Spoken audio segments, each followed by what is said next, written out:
It's like this time it's working. And we're live. It is Monday, May 18th, 2020, 5 o'clock p.m. Boris Johnson says a coronavirus vaccine, quote, might not come to fruition. Thank you, Boris. That's helpful. Kim Jong-un is, according to DPRK News Services, working hard without holidays and birthdays. Want to know how many birthdays the guy has under normal circumstances. I feel like he would probably take the prerogative to celebrate all of the days. Yeah.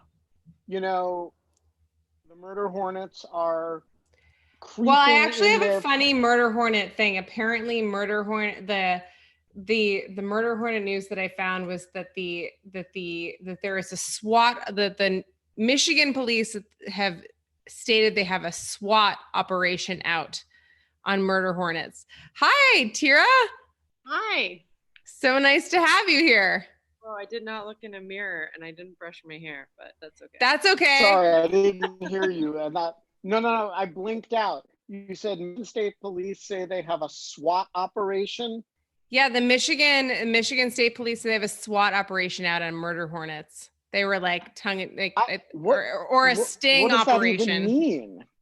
I don't know. It doesn't mean sting anything. Operation. I get it. You get it. You get it. I get it. I get the Where sting are the operation murder hornets thing. now?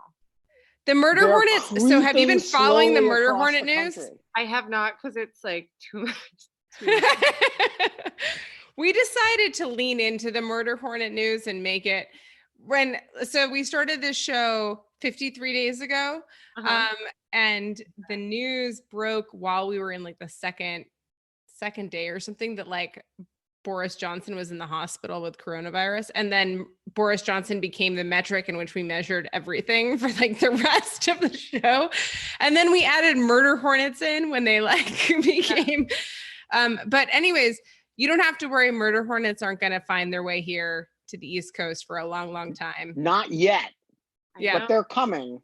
Yeah, they're coming though. I feel like that's what we said about coronavirus. Exactly. And it showed up sooner than we were expecting. And that's what's happening with the murder hornets. You know, we think it's going to be years before we have to do a murder hornet. And then one's going to show up and knock on your door and wave its little proboscis at you. And, you know, that's going to be not have a mask on.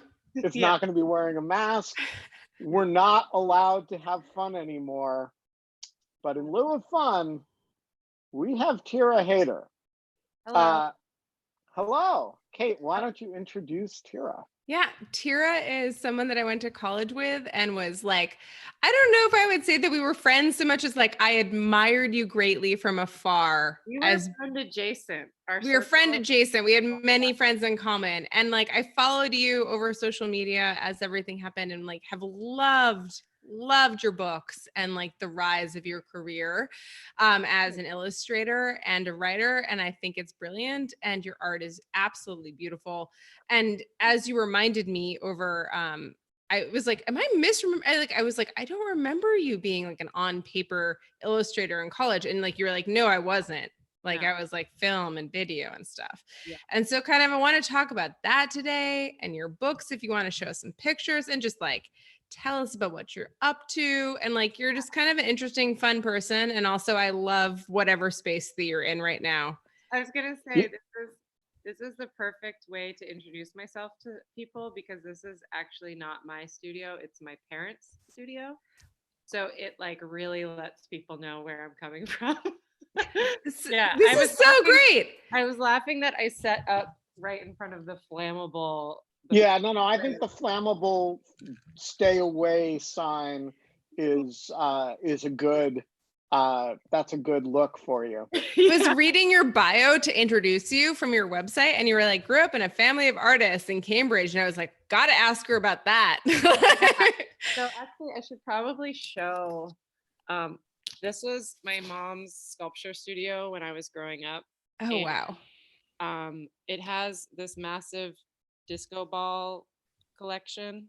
I really thought you were in a garage until Yeah. you showed us the rest of this. I was like, oh, she's in a garage. When I was little, to my sister and I would be so bored. I don't know if I can.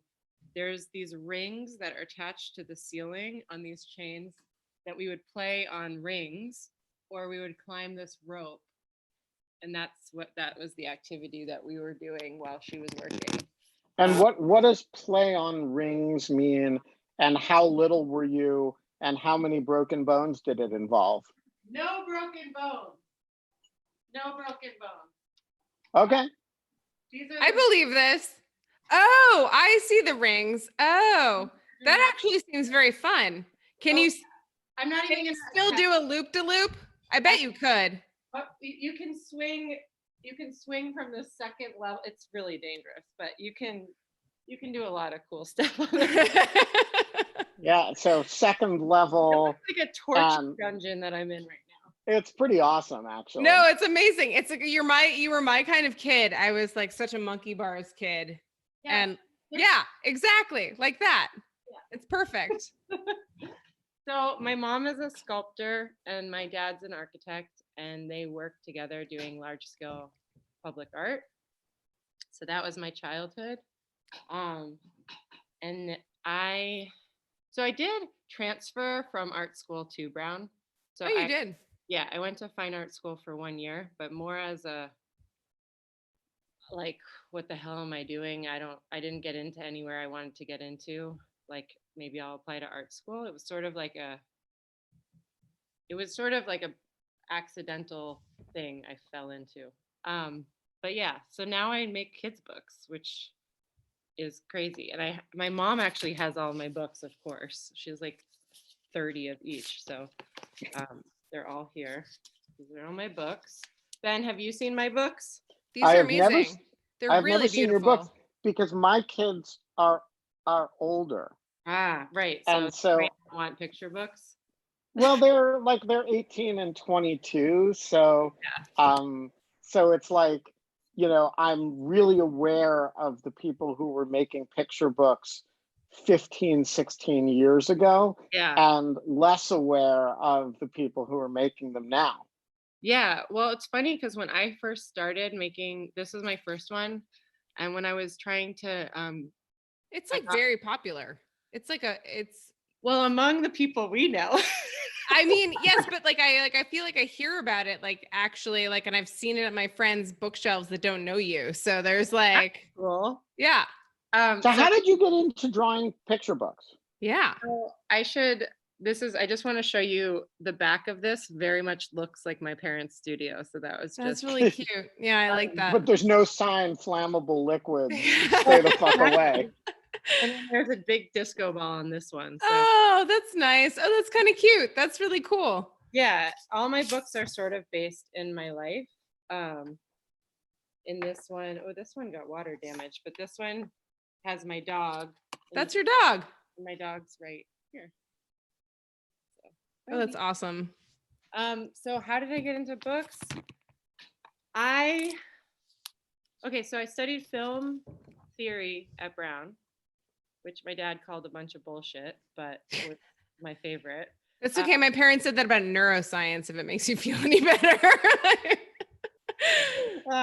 Yeah. So I started doing storyboards for movies. When I was at, I think my junior year, my sister made a short film and needed a storyboard artist. And I was like, I can draw, and like, I'm studying film, so I'll just do the storyboards for you. And she had it was a small, tiny movie, but it was like a legit crew. And I basically, from word of mouth, starting my junior year of college, through that one little short film, I started getting these jobs storyboarding for movies. And for people who don't know, what is storyboarding? So storyboarding it's sort of like a comic book of every shot that they're going to shoot in a movie. So you meet with the director and the DP, and you sketch out like a visual plan, but it's literally drawing frame by frame. I mean, a lot of my picture books, you can sort of see reference, like in the beginning of the Bear Report is very much a storyboard.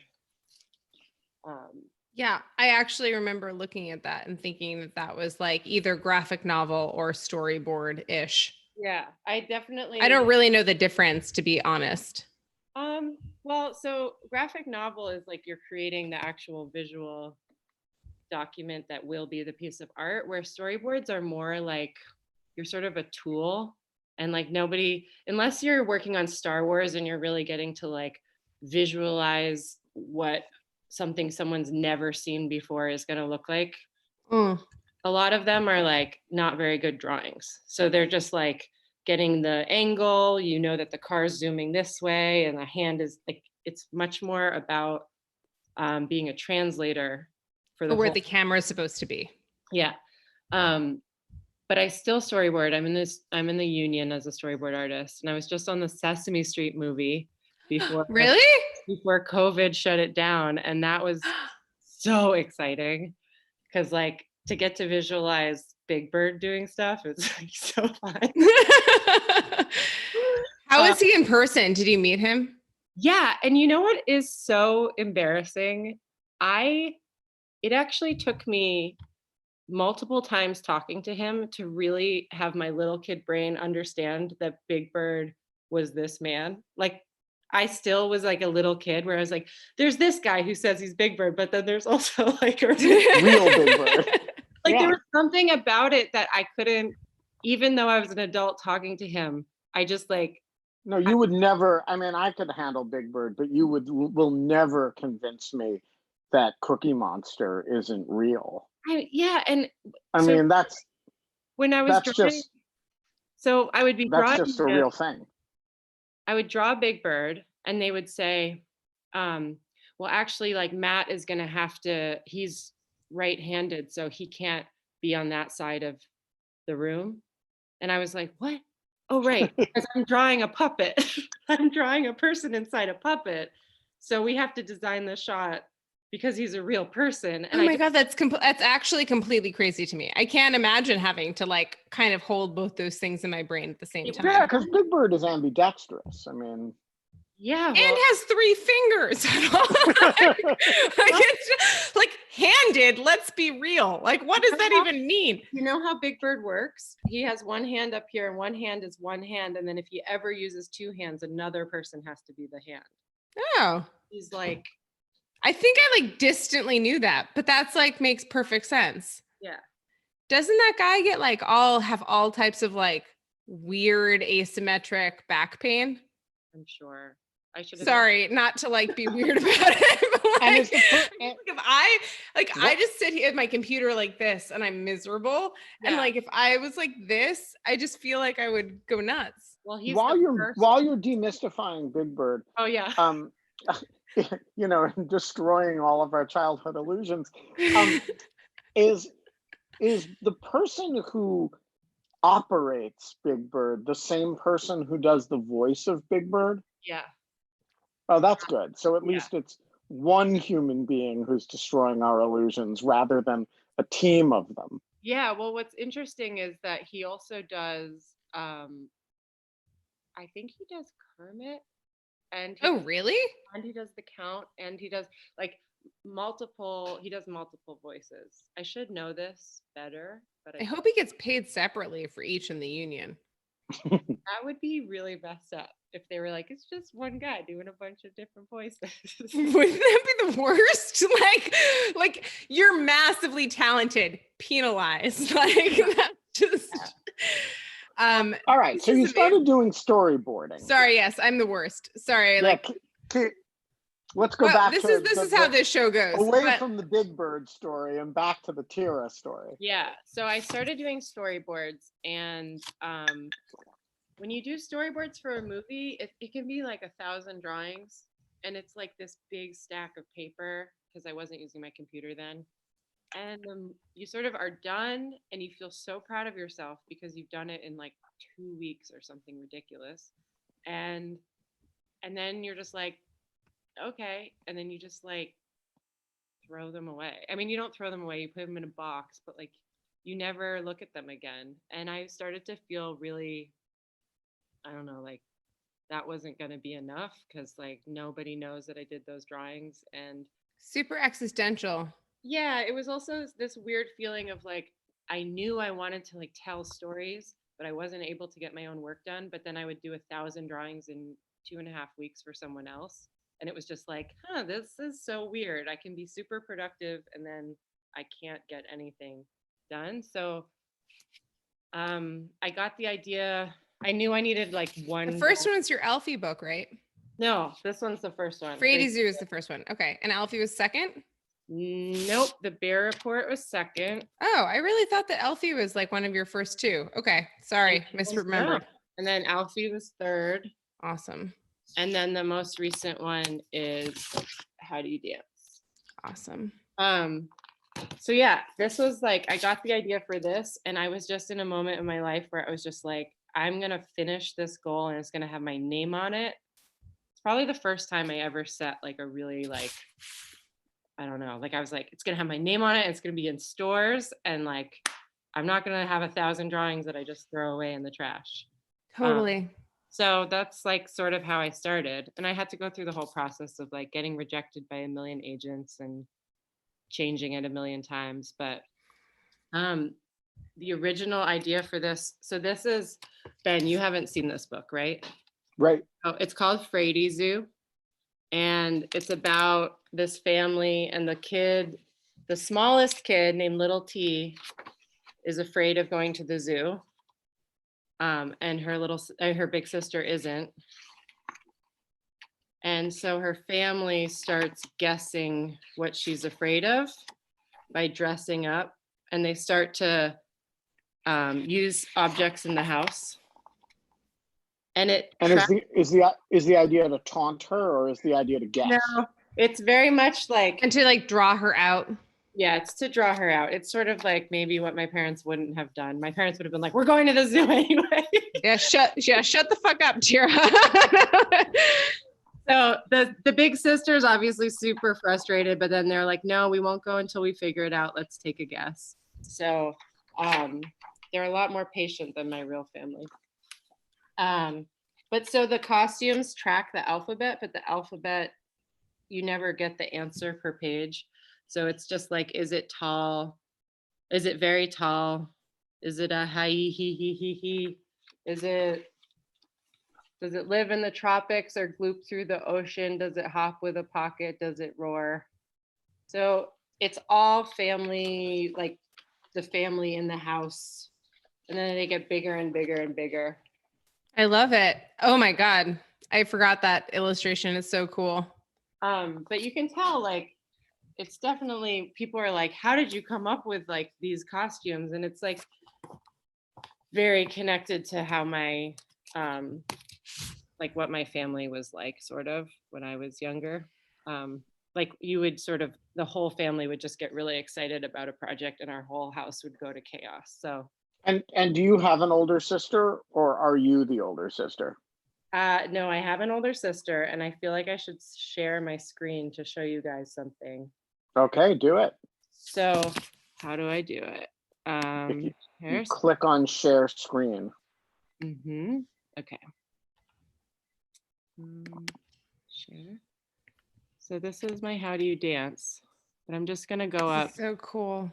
So this is the cover of Fraidyzoo, and then these are my family pictures up top. And these are so great. So you can see I just, like, took exact, like I just transferred it almost exactly. And because you asked about my big sister, I just have to show you this one. Oh my God, that is like, is it a monkey? You're such an asshole. You're such a little sister. So my sister, and how does your big sister feel about this? Oh my God, she loves it. My sister literally said, I'm so good in your book, as if she performed in it. Like, she loves this. My sister changed her name to Funky Monkey when she was 8 years old, and we all had to call her that.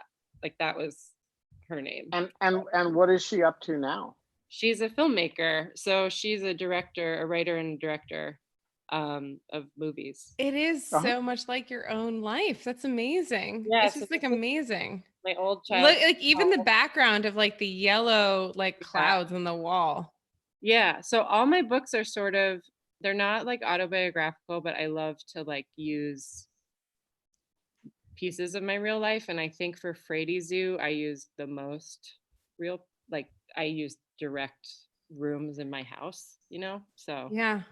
That's super cool. It is so cool. I'm like really curious, Thyra, like I remember once talking to someone who whose parents have been artists, and he's like, well, every like the circle of professions is that like like workmen want their children to be managers, and managers want their children to be owners, and owners like want their children to be academics, and academics want their children to be artists. like And then something. yeah, and then artists want their children to be like either artists again, or like Science. something very tangible, something very like Lawyers. No, I was gonna say like kind of like workman or something like that. So it's like the cycle repeats. But it's really fascinating to me that like you have this family of artists, and you just like, do you have us? I mean, it's amazing to me that you literally found your sense of drawing so late in life. Yeah. Well, Accidentally, when it's like now, it just seems like something like, I know people who work their whole life at drawing and it could never be like the type of illustrator that you are. Well, thank you. I think it would be wrong for me to be like, I never picked up a pencil. I never drew a thing until I started working in movies. Like, that's not true. But I just didn't actually, like, I have always drawn, and obviously like it's just such a like sort of fluid part of my family to like take on creative projects.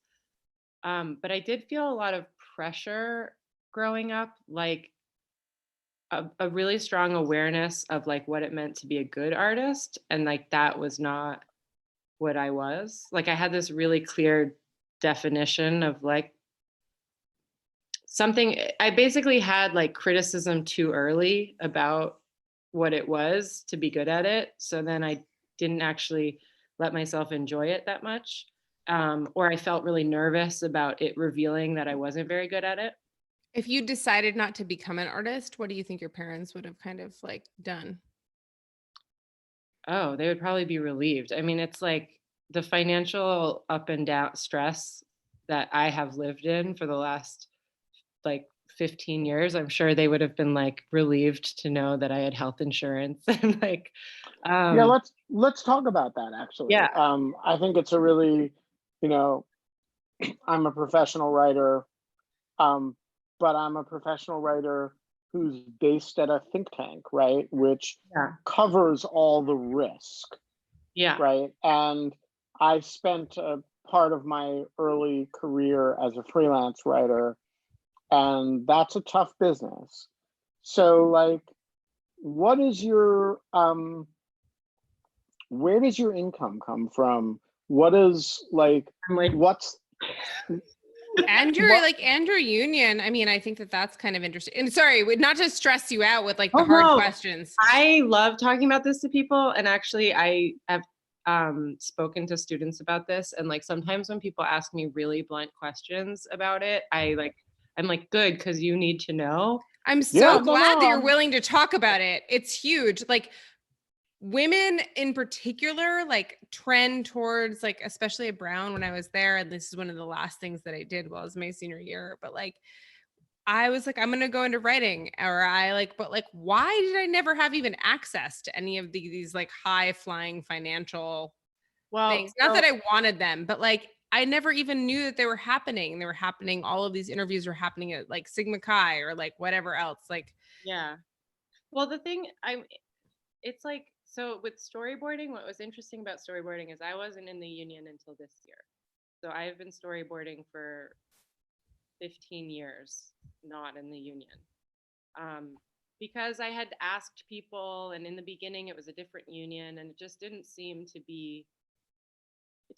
matter. I was still working, but I also wasn't sure I wanted to like make that my life, and I felt very resistant to sort of signing up for a career that involved all this pressure. Um, but like by not joining the union and not having a steady job for the last 15 years, like I'd say the one benefit from having artist parents is that it gave me not a comfort, because basically financial up and down is always uncomfortable, but just the expectation that that was always going to be the case, and that you can ride it out, and that the way to ride it out is to continue working. Even like if you're not getting the job, you continue making jobs for yourself. And like that is the benefit, I think, that I think a lot of people who want to go into the arts don't, because maybe they don't have someone showing them that it's like the first time it starts to feel scary, it starts to feel too scary. Right. The roller coaster goes down at some point, and Yeah. that's terrifying. And so it is like, I mean, it is sort of a relief that like sometimes I can, like I remember in my 20s like calling my dad crying, and he was just like, yeah, I'm 70 and that's how I feel. And it was like in some ways like that's not always what you want to hear. You want to hear like it's going to be okay, but it's like my dad's 80, and like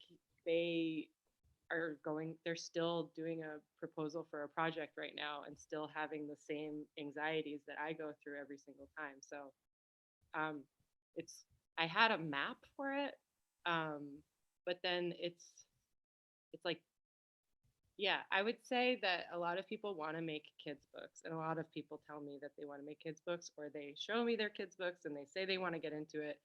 And like the thing about kids books is I really went towards kids books thinking that that would be my career, and then I realized that couldn't actually sustain me either, because I would create slowly and I don't make a lot of money per book. And my first book deal was like $12,000 and took me like 2.5 years to make. So like people don't understand that like you don't just make a kids book and then become Oliver Jeffers and like the rest is history. He's made like 30 books.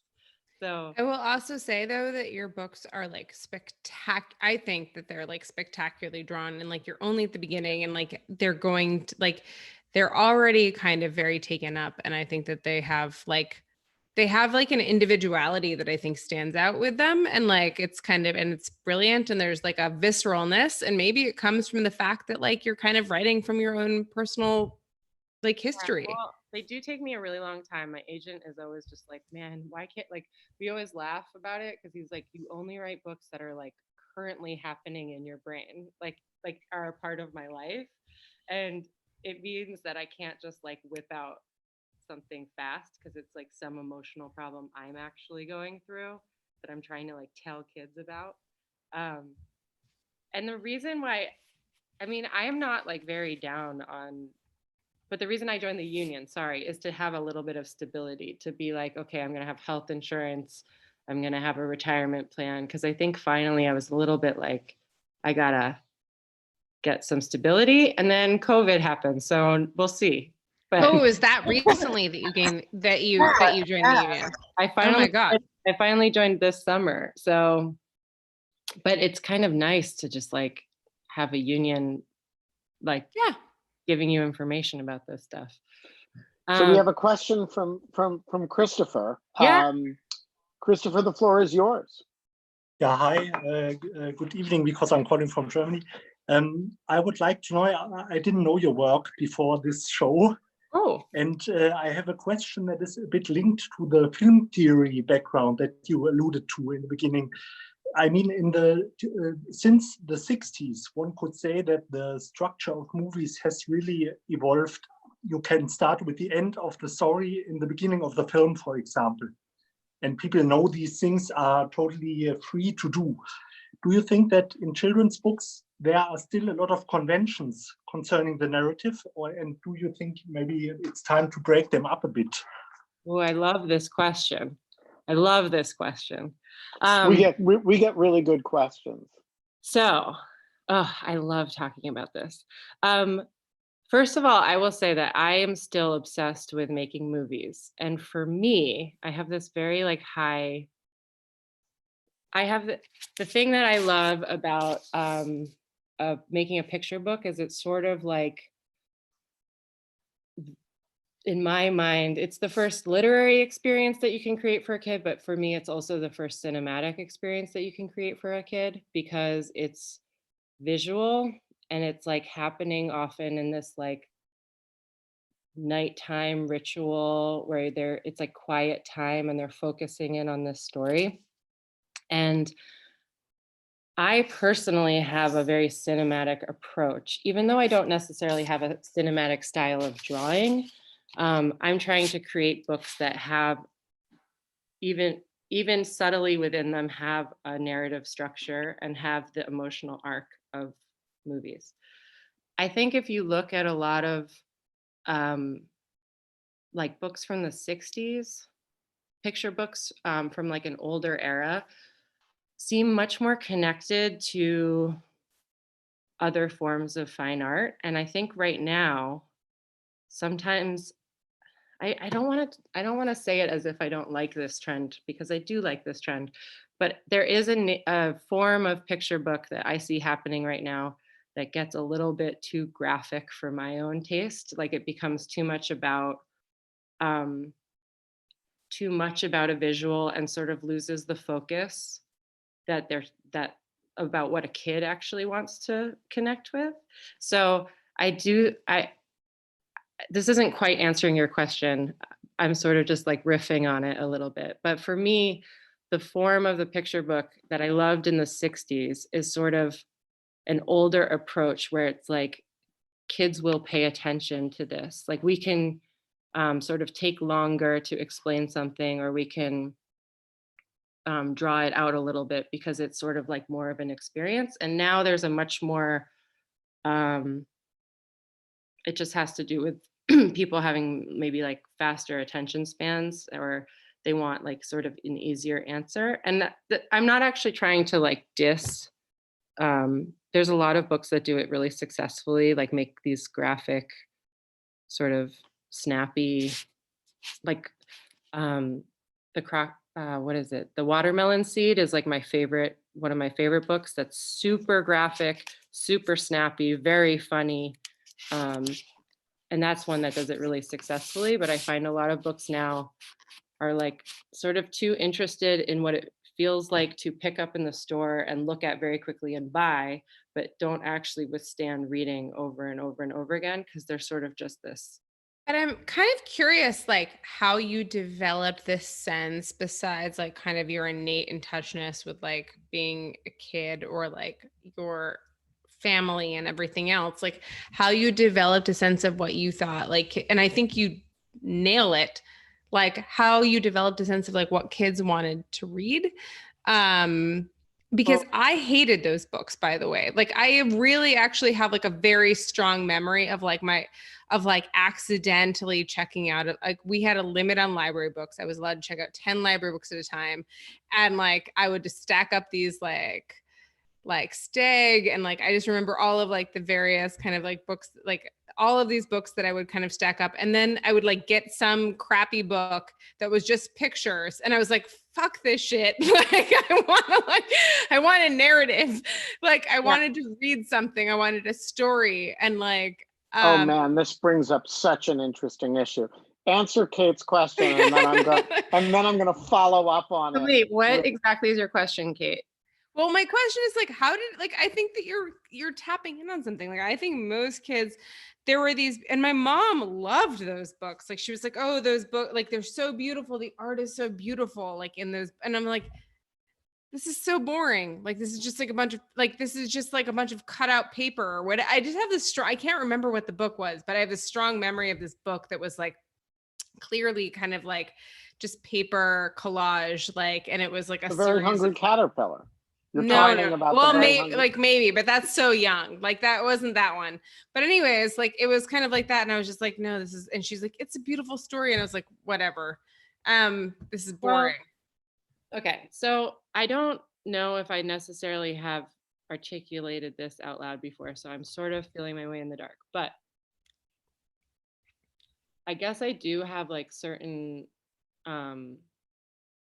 principles that I like hold dear about, because I think of a lot of story ideas, but like they don't really, not all of them stick or feel like rich enough to explore for me for a book. And a lot of people see kids books and think like, oh, but they can be like about nothing. It could just be like a pig wearing boots and like he could hate mud and everyone in the farm is like, haha, you hate mud. And then at the end they all wear boots and like he's not afraid of, it's just like people think that people think them.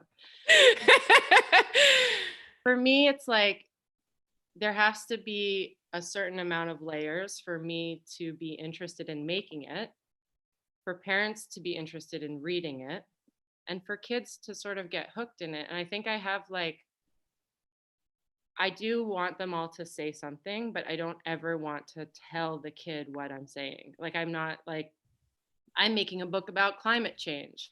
I'm just making a story about the Arctic where you're spending time in the Arctic. Can you So, like, can you just share some of your stills from the Bear Report, because they're absolutely some of my honest to God favorites. All right. Well, a bear appears in this little girl's living room while she's watching TV, and he asks her, "Would you like to see where I live?" And she says, "No, thanks. I've seen pictures." And then you turn the page and he says, "It's better in person." And that's a perfect example of me sort of like giving my advice to kids without being like, you should go out in the world. It's like I have a little girl saying, yeah, it's perfect show, don't tell. It's like great in person, but then I'm like, no, we're just gonna go. She says, "There's nothing here." And he says, "I have a lot to show you," which is like another way that I think sometimes writing in dialogue is really fun for me because I don't really have to explain what the moment is supposed to be about to a kid. Like, she thinks that there's nothing there, but actually there's more, you know, like I can sort of just like lead them into it. This is a page. That's such a beautiful, yeah. After oh, remember when you were asking me about watercolor? Yeah, Sorry, I was. Just a little, this was like a page I discovered with a mistake where I was trying to create this big gradient of blue, this very smooth gradient of blue. And I had this big piece of paper, and then at the last minute, so with watercolor, for those of you who don't paint with watercolor, once it is past a point where it's starting to dry, you can't touch it and you gotta let it dry, because otherwise whatever gradient you've tried to paint is going to get messed up. And I dropped water. I put the brush back in my water and it plopped out, and a droplet landed on my half dry paper and started pushing ink this way.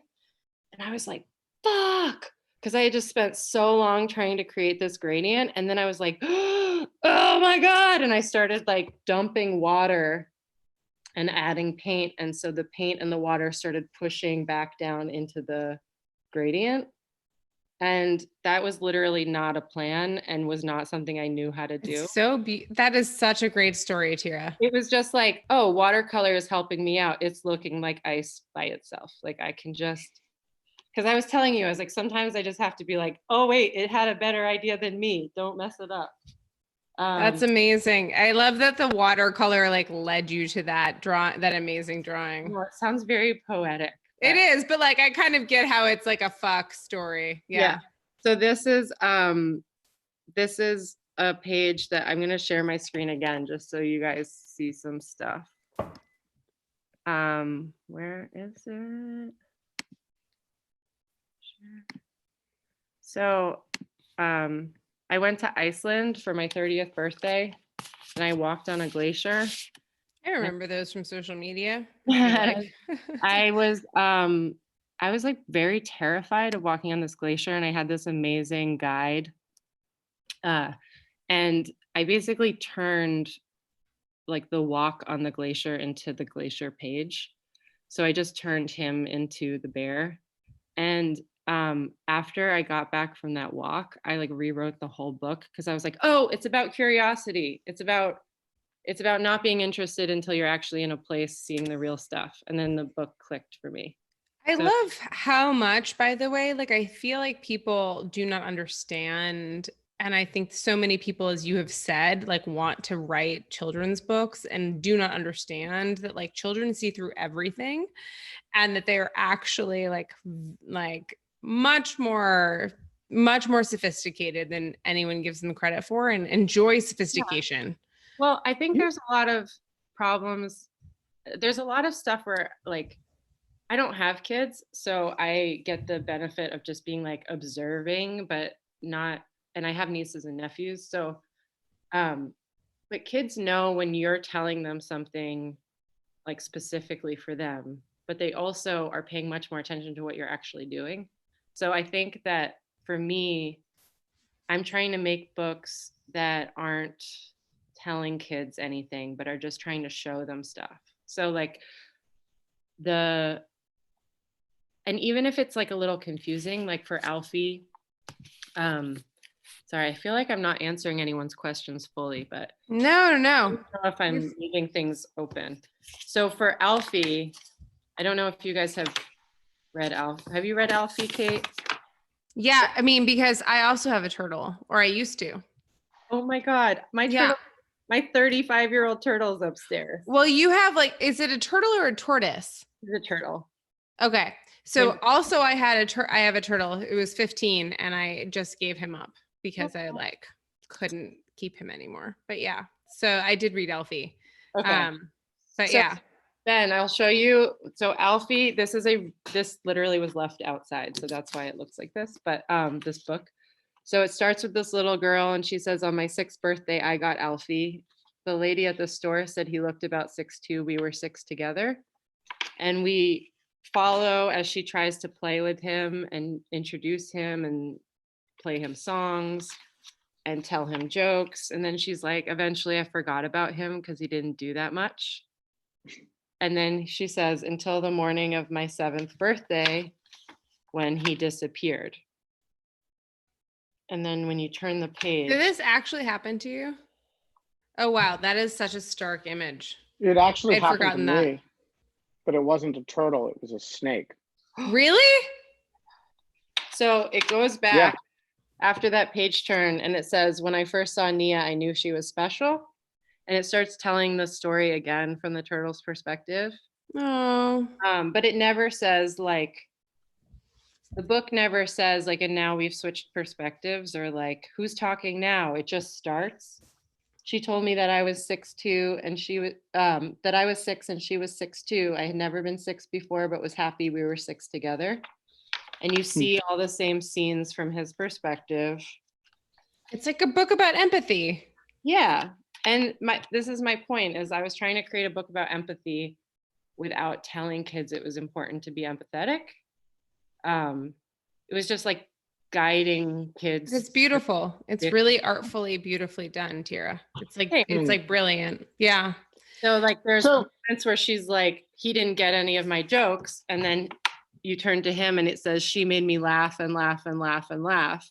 And kids, that's so funny because it's like, he obviously does not look like he's laughing. So we have this like, why did she misunderstand? Like what was happening?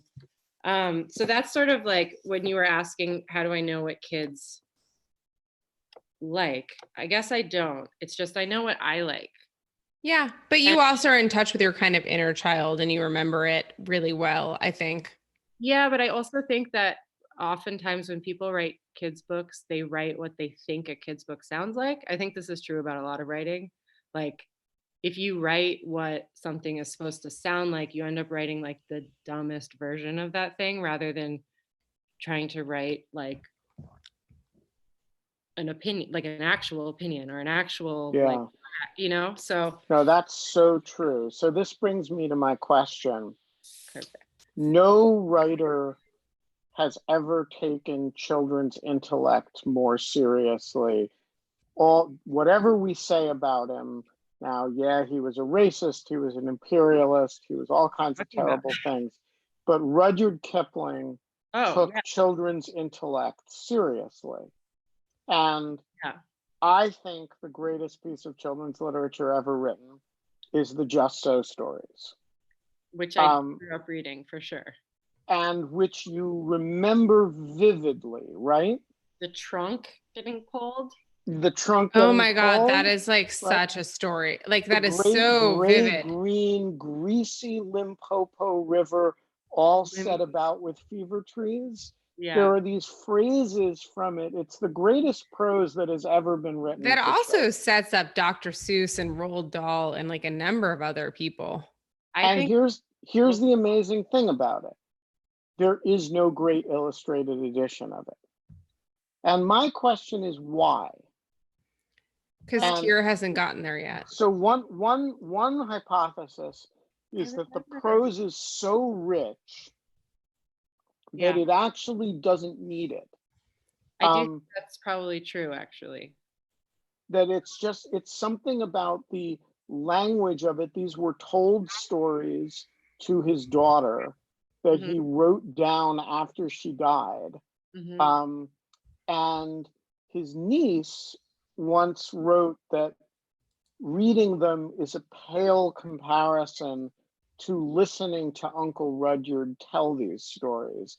He literally made them up for his daughter, and they are these incredible prose poems. And by the way, if you've never read them as an adult, I came to be in awe of them from reading them to children.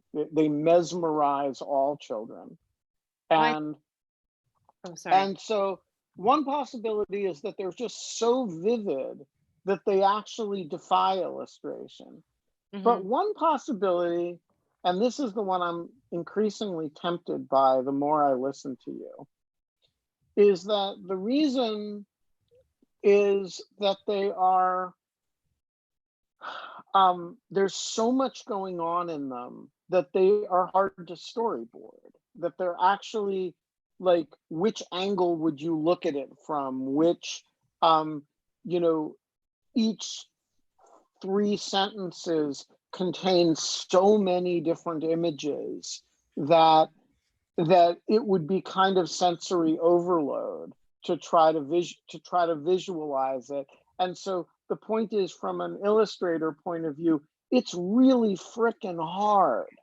And so my totally unfair question to you, since you probably haven't looked at them since you were a kid and watched the python pull the elephant's trunk out, why are these visually stunning images never drawn? Like, why do we not have the great ultimate illustrated edition of the Just So stories? Well, it could be the fact that like he is considered outdated in all these other respects. Although there are only a few passages of the Just, like, he separately wrote The White Man's Burden. Right. But the remarkable thing about the Just So stories is how few sentences you have to not read to a child. So I think the thing, and this sort of connects back to like just how I feel, like the way that I consider the form of picture books. Like for me, the like glory of picture books is that it is writing with words, it's drawing illustrations, and then it's telling a story through illustrations. So there are moments when you do not, the most important thing that you do when you're a writer and illustrator is you take out text and replace it with an image when that's more powerful. Or you take out a line of text because it's already answered in the image. And for me, it's sort of just like, it's sort of where I think about it as filmmaking too. It's like this process of, I'm not just interested in telling a cute story with funny words, and I'm not very interested in just showing you cute or beautiful or cinematic imagery. I'm also trying to do this third thing, which is like create a space between that is a moment. And I think that with a text like the Just So stories, even what you just quoted about the Limpopo River, it's like you actually don't need an illustration of that. So when you say, and you said that, but it's not necessarily that it's too hard, it's just redundant. It actually would be quite easy to make those illustrations, but they wouldn't offer anything more to the text. And maybe take away, because they would limit your own imagination from being able to like picture that river. Like in the same way that like, you know, I mean, I think it's worth looking at again, because I love when people do when people sort of like illustrate an old text again, people like look at that old text again, you know? I'm rereading Moby Dick right now, and I'm just Me too. Oh my gosh, really? It's my favorite book, so I read it It's one of my favorite books too. It's so funny. People don't understand how funny it is. Sorry. But that's one that I would love to illustrate. Like that's one that I've been thinking about, actually. Come visit me in Cape Cod, Thyra. I know a woman in your neck of the woods who has written a children's illustrated Clausewitz. Which neck of the woods? Boston area. Okay. Yeah. Wait, illustrated what? Clausewitz. Never read Clausewitz. Yeah, well, her theory is that children should read Clausewitz, and so she has a Prussian officer, Bunny Rabbit, who is Clausewitz and who's lecturing the other animals. It's a little odd. It seems like a lot. Well, so this is. I'm wondering if she has shown. This is another thing that I will say is that back to your question, Kate, I actually show kids my books through the stages of making them. I don't make them in a vacuum. Like I'll make the dummy version and I'll read it to a bunch of kids and I watch their reactions. And my most recent book, How Do You Dance? I thought it was the most fun book ever. And I read it to a kid and they were just like, I'm not into it. And I was like, and so I'm interested when people sometimes take, like, this sounds like a pretty heady kids book, what you're describing. I want to watch kids listen to that. I actually think it's an adult book. It's just framed as a children's book. Right. Like the interesting question that I've always wondered about it is what point is she trying to make to adults? Right.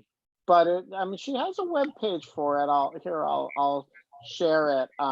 But also, Thyra, we're gonna put your stuff, all of your webpage and everything else out onto like our social media stuff. And but before we finish wrapping up for today, we have a question from Tony Cava.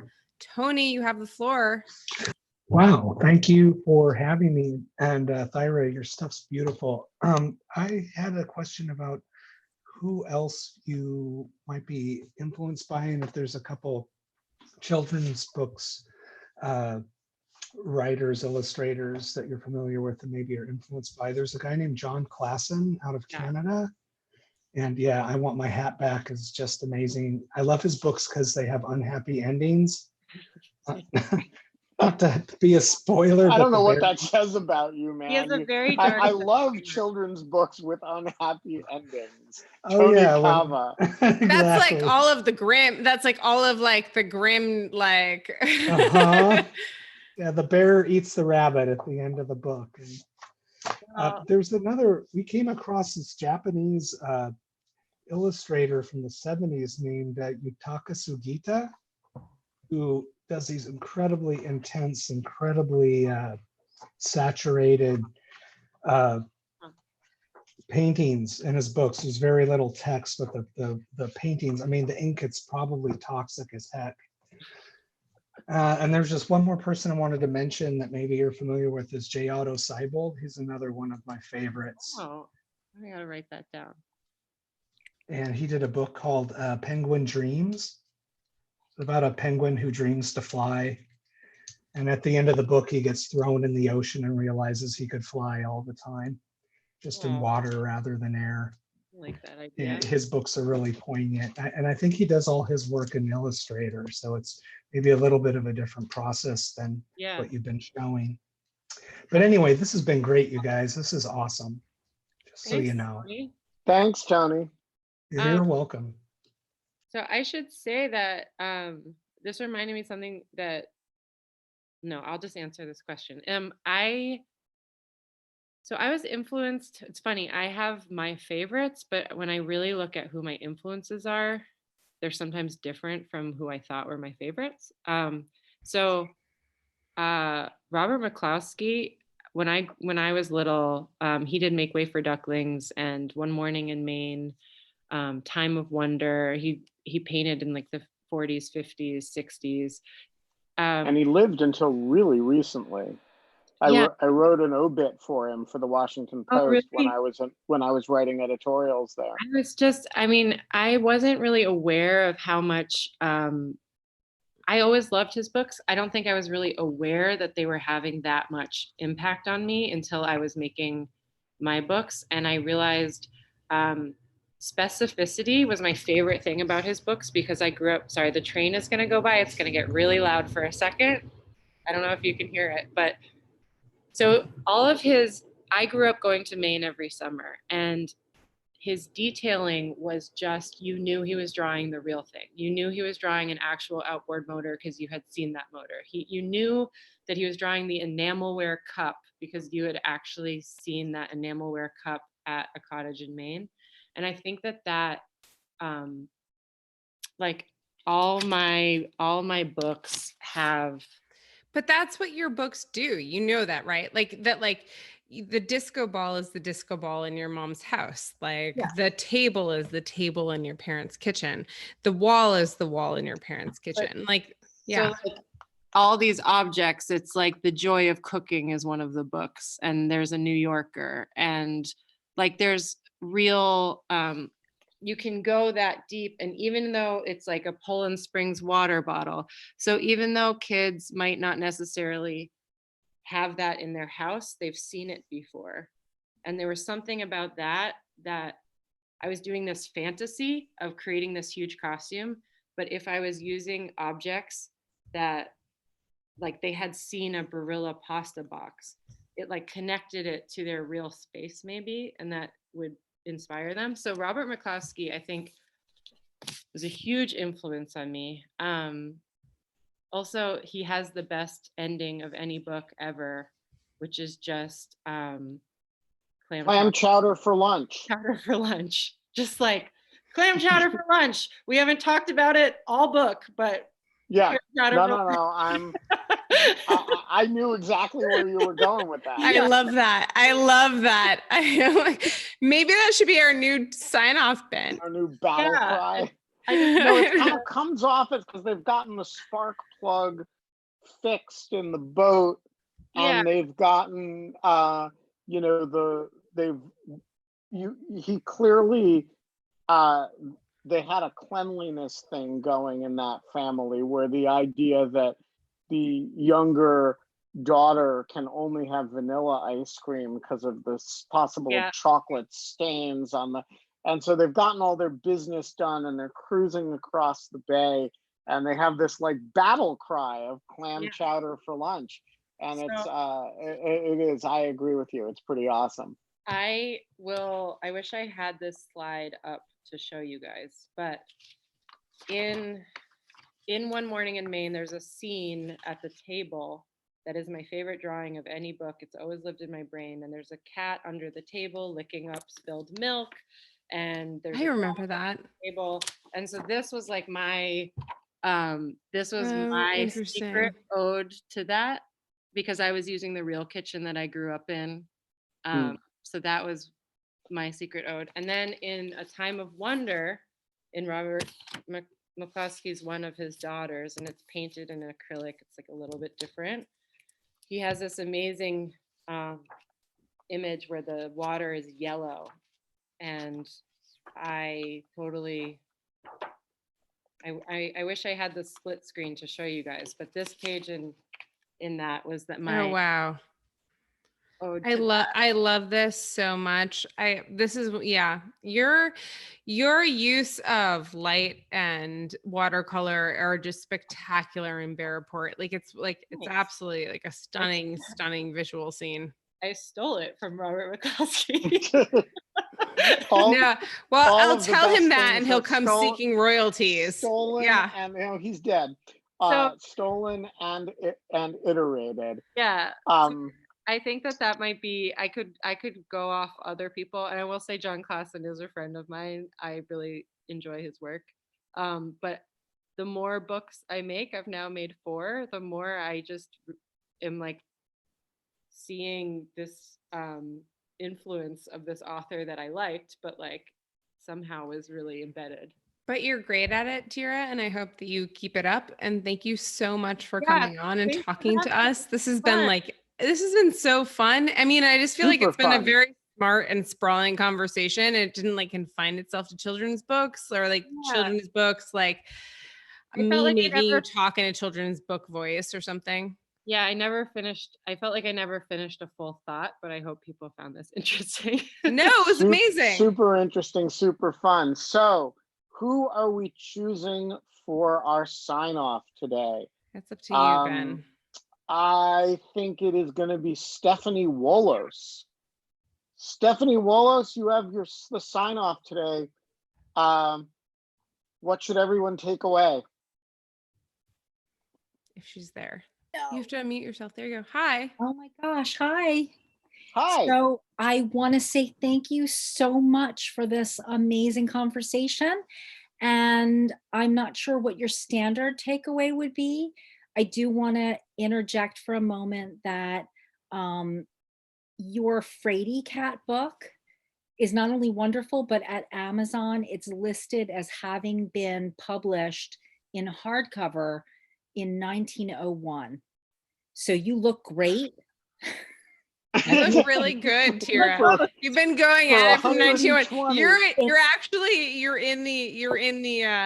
in the public domain. That's So that is the gold standard of sign-offs, when you can bring a new false fact about the guest perpetrated by Jeff Bezos on the world.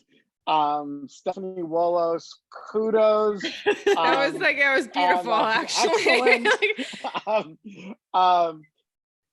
I wish I could. Thank you so much for coming on. Yeah, thank you guys Thyra, for having me. thank you. This was super fun. In lieu of fun, wait, hold on. How does it go? What do we have tomorrow, Kate? Tomorrow we have do the whole sign-off thing, Oh yeah, tomorrow we have my friend who is a potter, Eric Landos of Tortoise Copenhagen, who's going to be coming on and doing a demonstration. That should be really fun. So we're going to have live pottery making on In Lieu of Fun. We don't get to have fun anymore, but we do get to make pottery, and we're going to do it tomorrow. On Wednesday, we have the filmmaker Whit Stillman, maker of Barcelona and Metropolitan and The Last Days of Disco and all kinds of other great films. And we have a disco ball. Thyra speaks so people can see the disco ball. Something. Oh, I just wanted to, you said Last Days of Disco, so I thought. The Last Days of Disco, there it is. So that's Perfect. Wednesday. I love it. We don't know what we're doing Thursday or Friday, but we're going to figure it out. So until tomorrow. In lieu of fun, if you can't have fun anymore, in lieu of fun, come hang out with us. not as good Something as like that. girl. Bye, Thyra. No, she nailed it yesterday. I Today it was a little know. shaky, Bye, but, we're Thyra. working Thank you on for it. coming.